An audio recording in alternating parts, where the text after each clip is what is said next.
All right, we are back live. We are here this afternoon on, this is Friday, January 27th. What? And we are here in general and housing to talk to Paul Dragon. Paul, welcome. I'll let you give your history, your very broad history of government and nonprofit status, but we're sorry that you're there, because if you can see where you'd be sitting, there's a donut waiting for you. I knew I should have came in person. Yeah, absolutely. And, but we're gonna go around the table. We asked you in first of all, as an introduction to who you are, and we've met some of the folks from the Mobile Home Project yesterday at CVOEO.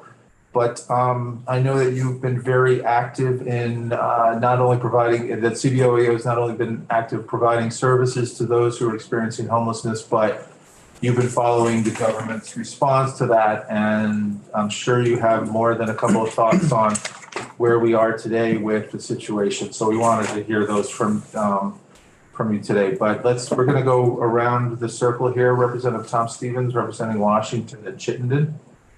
Representative Sadia Lamont, representing Lamoille Washington District, which is Morrisville, Elmore, Worcester, Woodbury, and the northern part of Stowe. Joe Parsons, I represent Topsom, Groton, and Newbury. Emily Krasnow, South Burlington, Chittenden 9. Ashley Bartley, Fairfax and Georgia. Caleb Elder, the Bristol area. Dennis LeBounty, Linden, Sutton, Newark, Sheffield, and Wheelock. Hi, I'm Elizabeth Burrows. I represent Heartland, West Windsor, and Windsor. I'm Larry Labor, representing Orleans, Essex, District 1. I'm Mary Howard, and I represent Rutland City, District 6. And Robin Chestnut Tangerman, Rutland Bennington District. So again, we've had several weeks now of introductions, and we're happy to have you with us. So please, microphone is yours, Paul. Welcome back. Thank you so much, Representative Stevens, and thank you, committee members, and thank you so much for that introduction. And I have never been given a virtual donut before, so this is the first time for me. better than a virtual raspberry, I suppose. Well, I am sorry I could not be there in person with you, and thank you for letting me join you by Zoom, and thanks to Ron for all his support. So yes, for the record, Paul Dragon, I'm the Executive Director for the Champlain Valley of Office of Economic Opportunity. Just a little bit quickly about CVOEO. We have a lot of different programs. I think the best way to think of our programs are that we bridge gaps and we build futures. So we do a lot of emergency services, food access.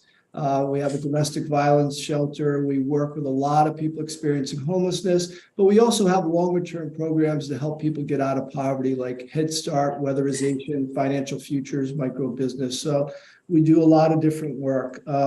I did give Ron a presentation that you can look at some of the point.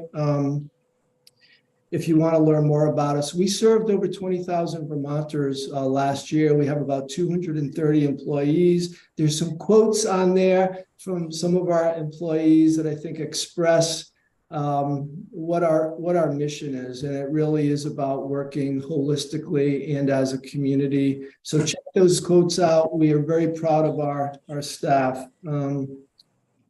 We have a lot of programs, because this is really devoted to homelessness. I wanted to talk a little bit about that work from CVOEO's perspective. We have community action housing advocates, kind of folks who you think do care coordination, or that term case management that I'm not particularly fond of, but we have them in all 4 counties. That's Franklin, Grand Isle, Chittenden, and Addison. We served 1,650 unique individuals experiencing homelessness last year. I don't think people think of us as an organization like a homeless organization. And certainly it's not anything of note for us. It's just that we have been in this space and in this crisis in our community and in our society for quite a while now. We've done a lot of work. So we are seeing a lot of people experiencing homelessness. We run a community resource center for people experiencing homelessness. Last year, it is in Burlington. Last year, we saw 1,070 people. We see 85 to 150 people every day. I get a daily report. Today, we are up above 100 people going through the door. The vast majority are people who are either street homeless in encampments or in the emergency hotels or in a shelter where they have to leave during the day. There are some community members, which is lovely. They are marginally housed, but they go there to create community. And there we have 2 meals, hot meals every day, created by our Kitchen Academy, students who are learning to be in the culinary field. So that's a great connection. And we have a lot of different clinics going on during the day, and people get access to resources there, including access to housing and mainstream benefits. So it is a great place, and I invite you at any time to come and visit us there. Where is your door, Paul? It's a Feeding Chittenden. It's our community resource center, a Feeding Chittenden program on North Winooski in Burlington. Great, thank you. Well, we would love to host you there. We also have a community outreach resource and advocacy team. Both the community resource center and our outreach team were responses to the closure of the Holiday Inn emergency shelter, which CVOEO ran during COVID, if you remember. We had close to 150 guests at the Holiday Inn, and when that closed, we knew in the absence of another large shelter that we had to develop some programs. So the Community Resource Center and our outreach team were responses to that, at least in Chittenden County. Our outreach team is a 3-person team. We have a mobile van, we have computers in the van, and we deliver both food and basic necessary items for people: clothing, boots, tents, sleeping bags, hygiene in that van. And we have a regular route throughout Chittenden County during every day of the week. They served 650 people last year. You also probably heard about the Elmwood Emergency Shelter in Burlington that is going to be going up with 30 units. So we are providing the services there. Our great partners, the Champlain Housing Trust, will be operating the site. And of course, we're working closely with the city of Burlington. We took on the Samaritan House Shelter. It's the only emergency facility in Franklin and Grand Isle County, and we were approached almost 18 months ago. There was some issues around leadership there and the stability of the program. So we stepped in after a long due diligence process, and we are now operating. It's one of our programs, the Samaritan House Shelter. It's the only emergency shelter in that area, and it's really, really needed. We're the only community action agency with a domestic and sexual violence shelter. Voices Against Violence. We do a lot of work around trauma and healing. We also have the All About Kids program, which brings visits together for kids who have been separated from their parents through DCF. So that's a space where they can come together, a safe space. And we have Lori's House, which is a domestic violence shelter also in St. Albans. Last 2 years ago, we started operating a voucher program. We administer those vouchers statewide for people experiencing homelessness. So a provider down in Brattleboro, Groundworks, for instance, can call and say, "Hey, I got a family. I'm matching them to an apartment," and then we administer that program and provide the rapid rehousing benefit.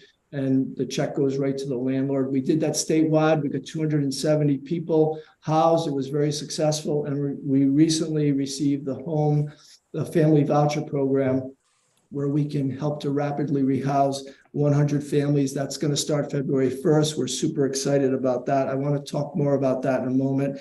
And then, as you know, we have our Fair Housing Program. It's a statewide program. We do a lot of advocacy, education, prevention, mediation, technical assistance. Same with our tenant rights program. We have the tenant rights handbook that a lot of our landlords or valued landlords all around the state use. And of course, we have our mobile home program. And you met Nate and Ryan the other day. They're awesome. And we do a lot of education and organizing. And I'll talk just a little bit more about mobile homes.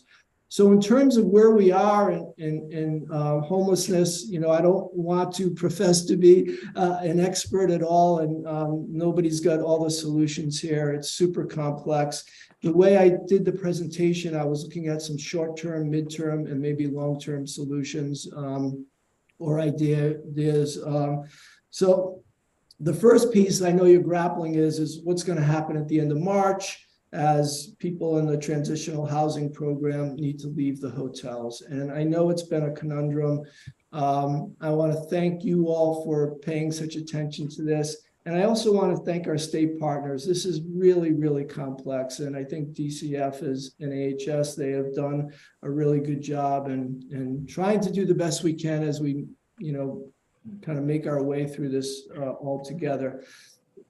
Our goal, or at least what we think at CVOEO, and I think our affordable, our housing partners and some of our other service providers, we realize it is just a short-term fix.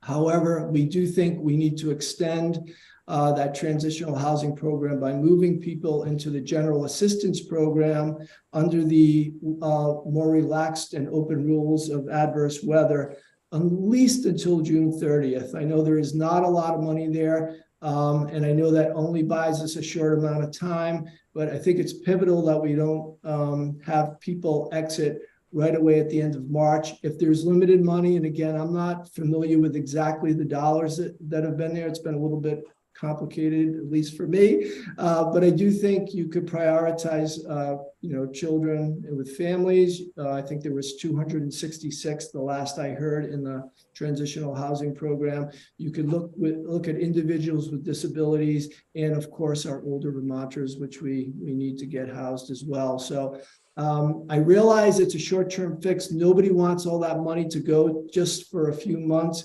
but I think we can do that and then simultaneously do a few other things that I'll talk about.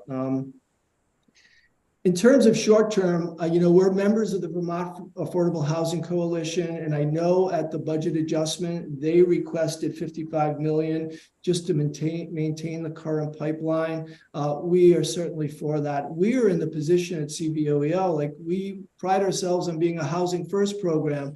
And here we are writing grants, you know, to get people tents and sleeping bags so they can stay outside. It feels really lousy to us to be doing that. However, there is a crisis here, and we are now deeply into that space. That's why we picked up the Samaritan House shelter. I don't think we ever thought we'd be running an emergency shelter. So we have these needs, and affordable housing, of course, is the key. And we have these emergency needs, and we've got to take care of people right now, but we fully support our partners in the Affordable Housing Coalition.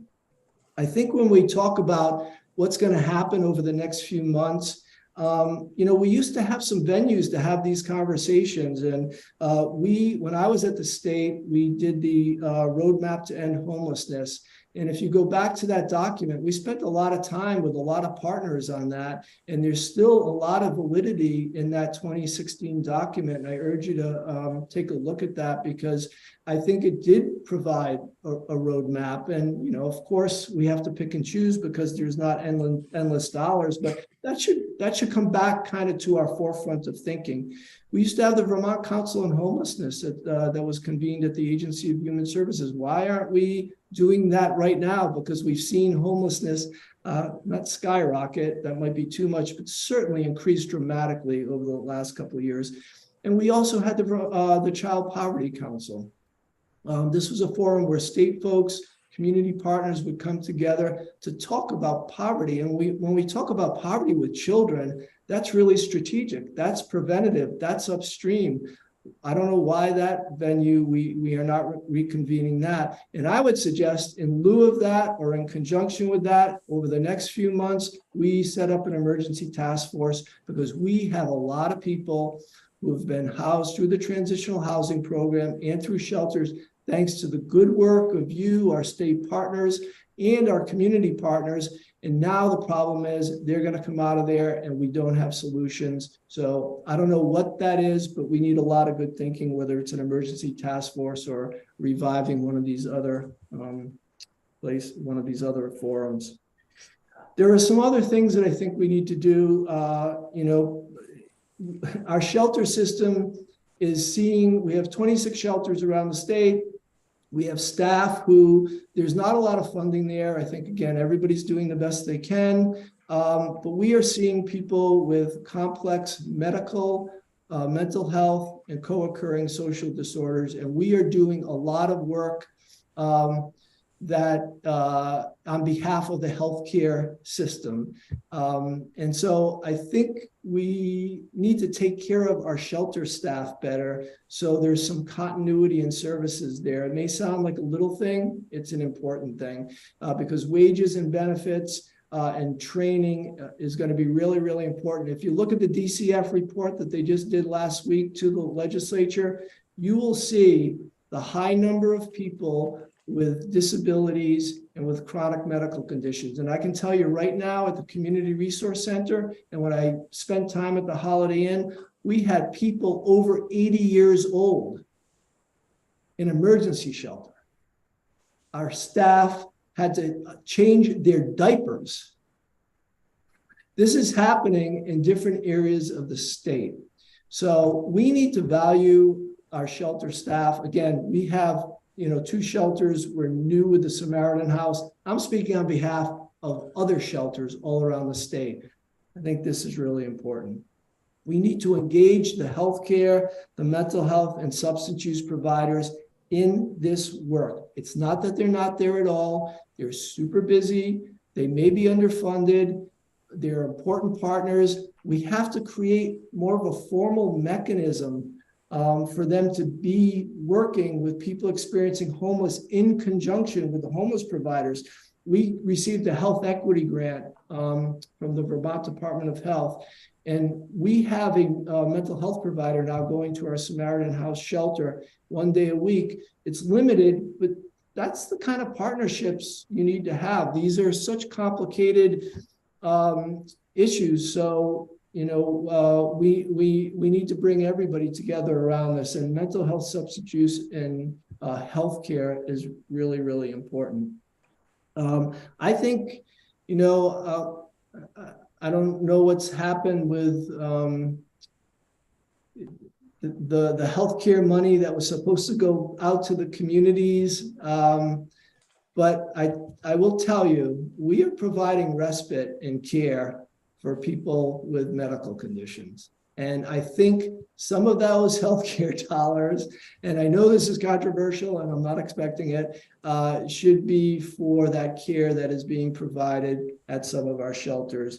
And I think the other piece of this is when we look at our shelters, a lot of places close during the day, so people even have to pack up their things and leave. And that's a function of staffing. It's a function of needing to clean the place.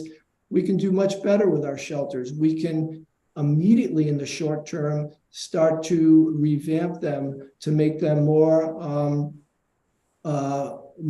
trauma informed and not have congregate settings. And we saw this during COVID. If you have one person with COVID, there's nowhere to put the other 5 people you're staying with. So I think as a state, we need to begin and gradually transition our shelters to single resident occupancy. It's strategic for health reasons, and it's also strategic because it will help people settle quicker, organize their lives quicker, and move them out of the shelter system and into transitional and permanent housing quicker. So I think restructuring our shelter system is going to be really, really important. I think we should look at a statewide risk pool for landlords so they're more likely to rent to people experiencing homelessness. Another piece that is no cost and is controversial, and you'll hear it from our fair housing team, and you'll hear it over and over again. And thanks for your work on this in the past. Is just cause eviction. It makes no sense to me when we think about homelessness, and then then people are evicted for no cause. And we see it a lot because we run the hotline. We get calls every week. I don't know why I'm being evicted. And I'm not to blame landlords. There are reasons at times people need to be evicted. There needs to be a due process for that. And if we don't have that, then we're just putting people back into homelessness. That doesn't help with an acute crisis we have. So we want to pass just cause eviction. I think raising the percentage of housing in the pipeline, affordable housing, to people experiencing homelessness up to 30% even from where it is now, that could be another short-term fix.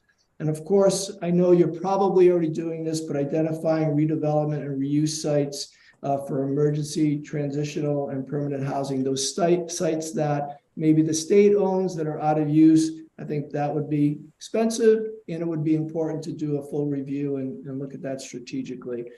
For us, again, it's embarrassing to say, we are working hard to create safe camping and parking zones because, you know, we have a mom and her kid coming for breakfast at the Community Resource Center, spending their night in the car in the parking lot. So we don't want them to, you know, it makes no sense to me to like move people from one area to the next if they're camping out. Why not like make that more methodical and have places where people can actually camp, because we can't provide the shelter and the housing, we know that. And then we can provide them with services. They're going to be outside anyway. So I think a thoughtful process, and I know it's more complicated than what I'm saying, around safe camping and safe parking is really, really important for a society that cannot fully shelter or house the folks that need it. And again, I think what we're doing with the resource center, it could be replicated. It is to a degree in some places, but if you look at Rutland, Bennington, Brattleboro, White River, certainly Barry, we could start to create places that promote community integration where people can come in, get a hot meal, access to services. But more importantly, the stuff we hear is like, it's good for them to connect and not feel isolated. So I think for longer term solutions, you know, we have a community care home. I've mentioned this before, community care homes, nursing homes in the state. I know we don't control them. We do oversight of them.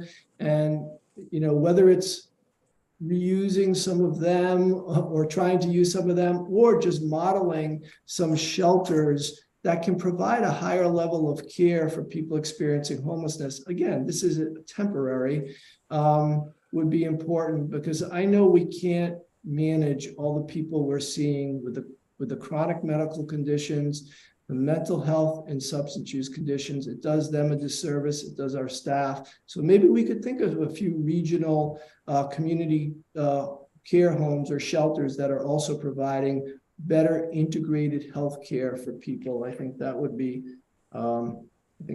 great. And then mobile homes, you heard from Nate and Ryan. Vermont has a high percentage of mobile home ownership, and we think mobile homes are a great way for people to enter into the housing market. However, and you probably heard from them, it's only good if they can be weatherized, if it can be good stock, and if people have some rights and even ownership of their mobile home and the land beneath them. So I think anything the legislature can do to promote work with mobile homes as affordable housing, so they're not super vulnerable to extreme weather conditions, but they're built in decent places and not way out of the way, but next to services. And then residents are able to organize and have some say over where they live. I think that could be a great way to get into affordable housing. I want to talk just a minute about the 650 children, maybe more, who are experiencing homelessness around Vermont. Of course, we want to solve all homelessness. I think a strategic investment in homelessness would be to really work on solving child homelessness. CVOEO doesn't work with a lot of families. In fact, we work more with individuals who are chronically homeless. However, we see the ability, both strategically in a practical way, if we were to focus on families statewide who are experiencing homelessness, we think we could make child homelessness rare and brief in Vermont. Wouldn't that be a great thing? Because the data will tell you that homeless kids are more likely to be suspended or not achieve during their school years. They're more likely to have emotional and health problems. And they are more likely, in the research says this, I can send it to you, they are more likely to be homeless as adults. So a strategic investment as a first step to, of course, ending all homelessness, we should make family homelessness rare and brief. And we can do that with an investment that I've outlined in the presentation. And it is a fairly modest investment when you think about it. And we know that there's $3 million devoted to that in the budget adjustment, I believe. We would like to see another 2.1 million.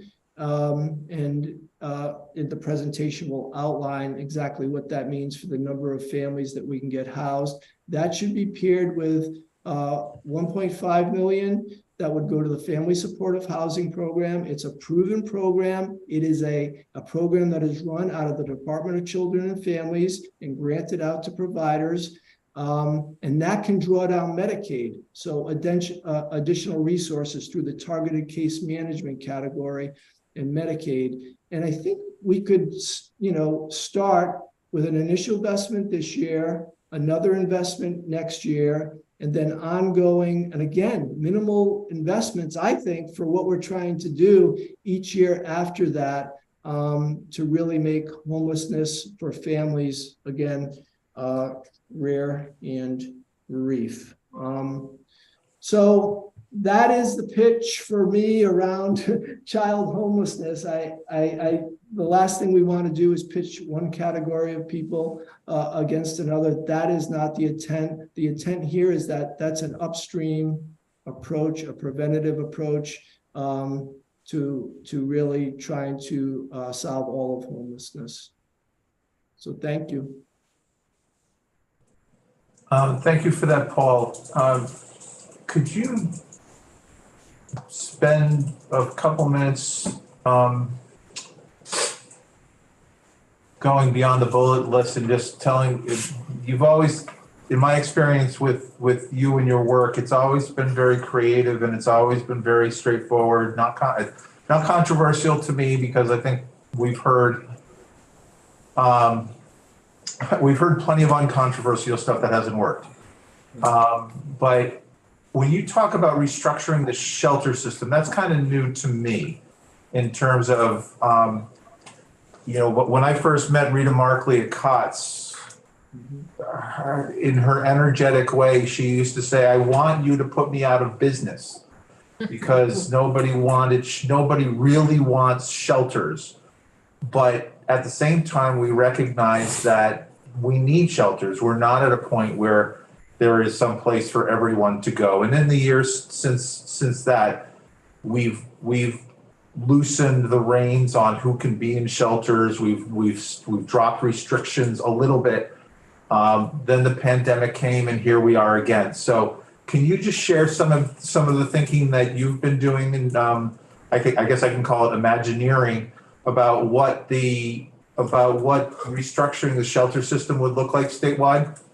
Yeah, sure. Thank you for that. So if you take some examples, and the former example is one, you can go into a shelter and see 30 or 40 people sleeping in a room in bunk beds, and then they have to leave during the day. So if I have a mental health and co-occurring substance use condition, or I'm a diabetic, or I have hypertension, Can you imagine me trying to organize my life in that situation with that limited amount of time? So if we were to build on existing infrastructure, could we think about building shelters and revamping and reorganizing them so people can actually stay during the day, have their own room, single resident occupancy. That way they can kind of, again, organize their lives a bit better. There would be a little bit of community space with some computers where people could work during the day. And I suspect if we made these places community settings with private areas, with resources on site, which many do have, then I think what you're going to see is you're going to see people move out of homelessness quicker. And then I wouldn't necessarily call it a shelter system. I would call it more of a housing system, a single resident occupancy, where people are entering into housing at the first stage. And I say that because permanent affordable housing is what we all want. But I think we can do better in our shelter system. The Samaritan House, when we took it on, it's an old building. It's a beautiful building in many ways in downtown St. Albans. And when you go upstairs, you'll see these rooms, and there's 5 or 6 people in a room that is half the size of my office, and my office is not that big. It's like 10 by 11.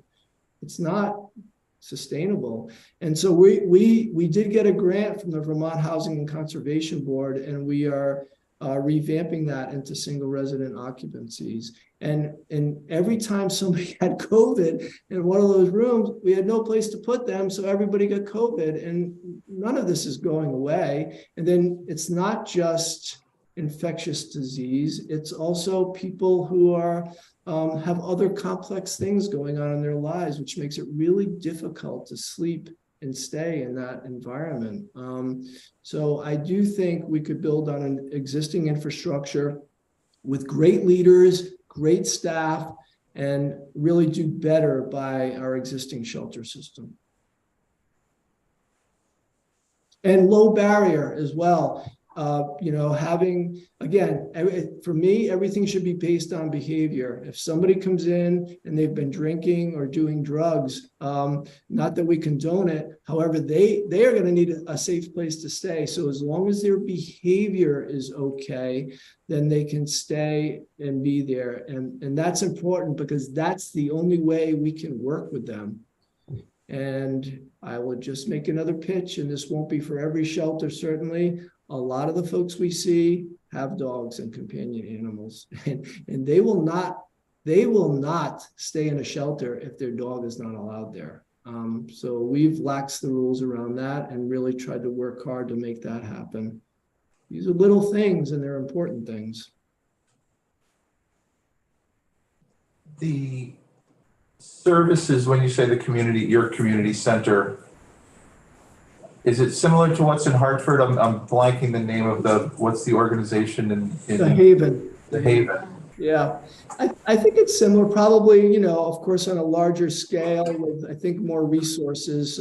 We've combined it with our Feeding Chittenden site, which is, a dynamic direct food service program. So they get hot meals throughout the day, buffet style, and we have 3 housing advocates on site. And then we have health clinics there, and periodically we have mental health workers come in. We have phone clinics, haircut clinics. I think that these could be supported more. I'm sure if you talk to Michael Redmond, he would say, and I know they do a great job, and yes, we could use more resources. All of this does make a difference. I mean, why do we don't want to languish, right? We want to get people at their most vulnerable, help them and support them to move into employment and housing as soon as they can. That's what we try to do at this Community Resource Center. Any questions for Paul? Representative Burrs? Thank you. When you talk about your plans to eliminate homelessness in the future. Let's set aside funding for a moment and say that there is an infinite amount of funding. How would you prioritize manufactured housing, and does that mean more than mobile homes? Does that also mean tiny homes? How would you prioritize all of the things that you mentioned? And if you had an infinite amount of money, would you include all members of the family and not just children? Oh, yeah. When I talk about solving child homelessness, it is moving those families into rapid rehousing, so getting them into apartments. If I could, just for context, in 2016, Vermont had a 28% reduction in the number of homeless individuals statewide. That was the largest one-year increase in the nation, and Vermont was lauded nationally for that. We had 156 households with children, and we were down at that point to, I think, 1,600 people who were homeless totally. We were darn close. And of course, you know, COVID happened, inflation happened, and we're way back up there now. So I do understand. I'm just saying it because it is all very possible. When I think about homelessness, I think about what you probably heard, which I think is a true thing, and it's the three legs of the stool.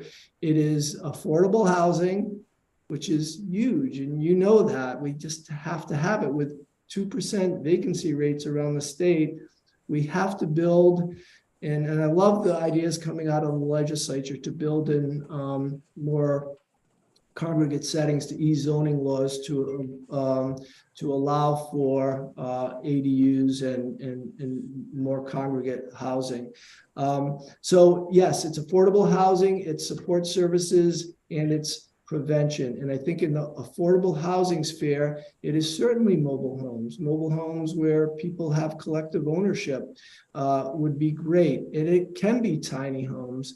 And I do think the legislature is on the right track to say, let's ease our zoning in some of our more congregate areas, maybe not affecting the more rural areas, and build up and build out from there. I think that would be important.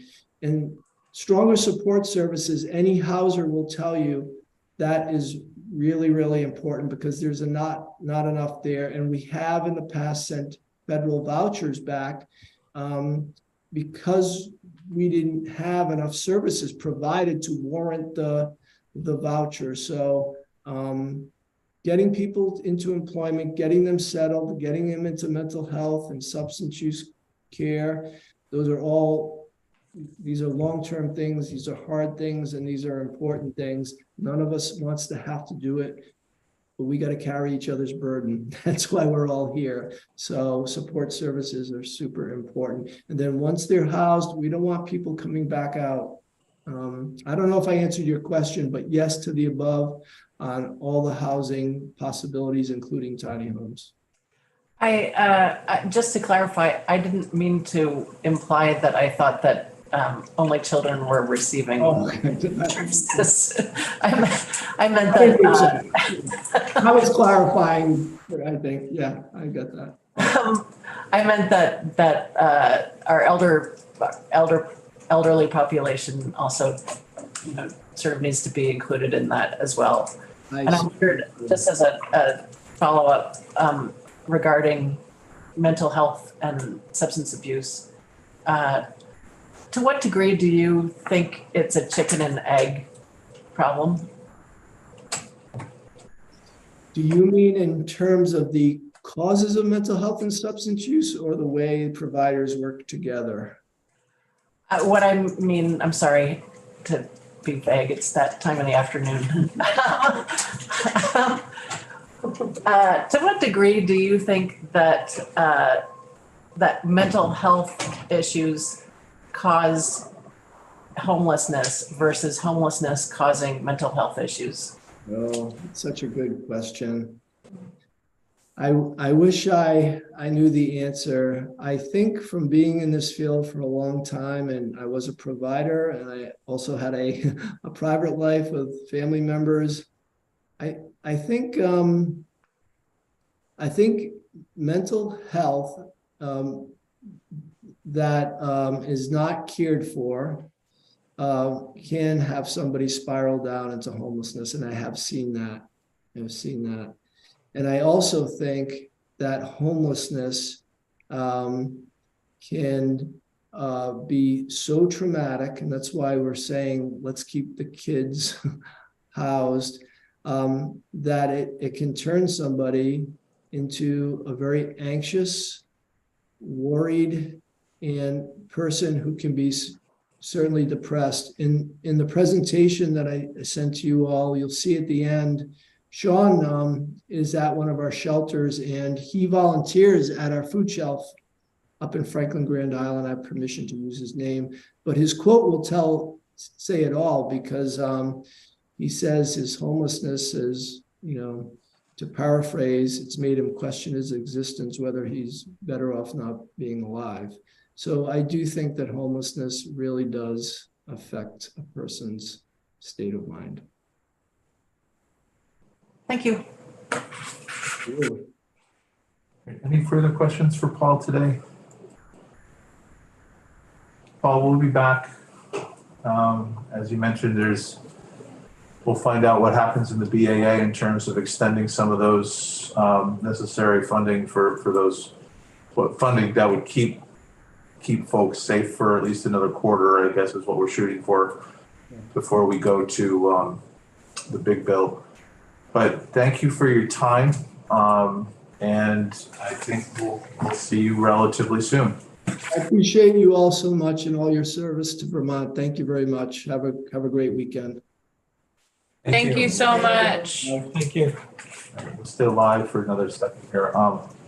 So he invited us to come see their programming, their building and whatnot.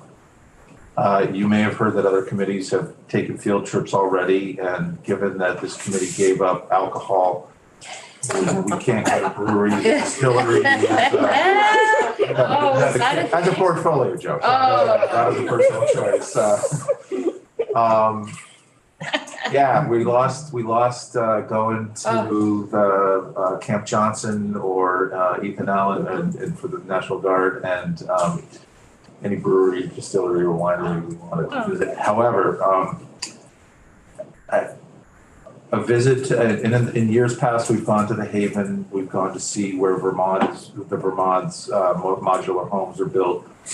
But I'm thinking that if we go to Burlington, if we make it, is this doing a field trip to Burlington to see this service and then perhaps visit some housing, Champlain Housing Trust. And also, if we do it, we could also check out the pods if anyone's interested in Burlington. Yeah, that would probably max us out for a morning. Yeah, it's a lot, but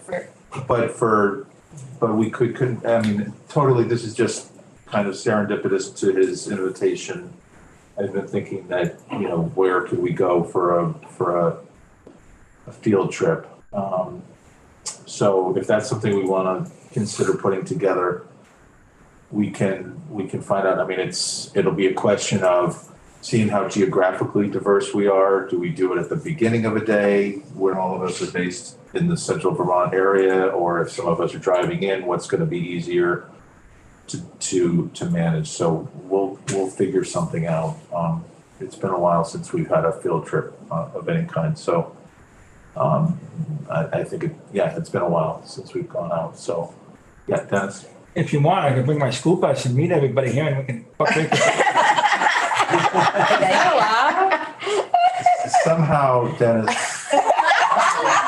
I think that's funny. Yeah, me too. Call the back seat. Can we sing the Wheels on the Bus though? And Dennis is driving. Do they are the seats Tempur-Pedic? Yeah, exactly. They come a long ways. Oh, really? Anything's possible. I love it. All right, so committee, we have just on Tuesday, just just as an FYI, we have a long bill walkthrough of age 66. We're gonna begin work on the family medical leave bill. I think it's time for us to start working on some bills and start getting down into the nitty-gritty of our work here. We will continue to have introductions as time goes on, but paid family medical leave is been identified as a priority, and we're just gonna start working on it, starting with a long 43-page walkthrough. And if you've looked at the bill at all, I promise you we're not gonna start with the definitions. We'll talk about the programming, and then we'll go back and fill in on the definitions as they come up, and we'll start work there. So Is there a map of how, what things in the housing world are covered by what agencies? I think that's it's a the mental. holy grail. It's that everybody's searching for. I think that there- Like CVOEO, how does it have responsibility for 4 counties, but also have certain statewide programs. tentacles that go out into the state, and why? Or is it by default, and under what statutes is that possible? And I don't know that it's, I mean, just the short answer is we would have to ask the community action agencies if they have a big Venn diagram of what it is they do. Getting a one that's based on state agencies is different. Community action is not state agencies. right, But I think it has to do with particular expertise, for instance, CVOEL can handle the mobile home stuff, but perhaps because in their area they have a larger number than other areas do. So they lend their expertise outwards, but a lot of it will do with funding and capacity. But it's, all the community action agencies have a slightly different ability to run programs. The ones based in Chittenden County tend to be better funded, and so, for instance, Cathedral Square, they started the SASH program. And so while other areas picked it up, they were still the hub. So short answer is there one, I've always envisioned a map with a bunch of different colored lights in it that We'll have, make fun. this is where everything is, and we've never gotten to that point. But each agency, I mean, the agency, when we talk about vouchers, there's like at least a dozen different categories of who can get and how you can apply for vouchers for any of these programs. I feel a little bit frustrated by it because outside of the northwest of the state, it's hard to know what areas are well covered and what are not. Yes. And a lot of that is population density and cyclical leadership issues. Are there particularly glaring areas like Northeast Kingdom or where there's less of a net? Or Bennington? I don't know. Again, the agents are, what I know is that anyone will come and tell you that they love their cap agency, and that their cap agencies are doing fabulous work, and that we may have to put a parenthetical phrase that says for what they have and what they can possibly do.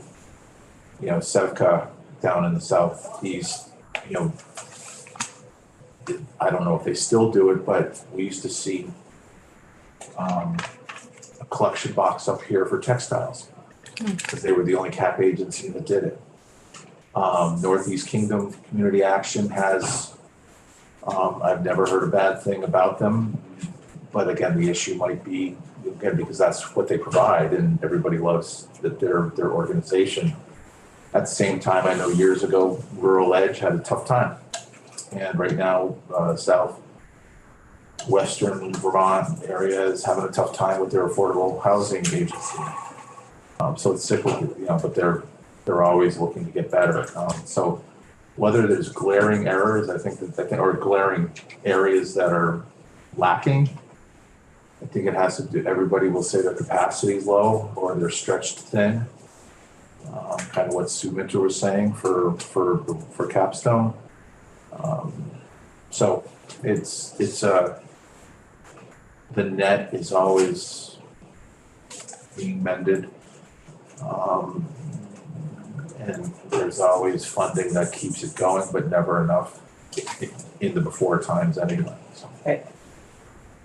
Just a long way of saying, yes, those things exist. Okay. No map, then.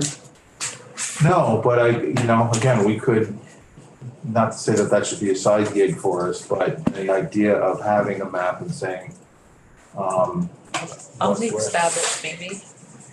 Or at least, if not a map, then at least is there any sort of diagram of? well, we've seen maps with different service areas, some of which overlap. Right. For all the different areas that we've heard from. I don't think there's any empty sections of Vermont, or if they are, they're gonna be uninhabited or nearly uninhabited, like a Gore. But I do think, again, and it's inexorable, but it's certainly something that, it should help us if there's something that we wanna put a map and start putting stickies in it just to see what's where, just for us to get that visual understanding. There's no reason not to. All right, anything else before we go? Good listening this week. And so next week, but yeah, again, putting our heads down and listening to statute, and off we go.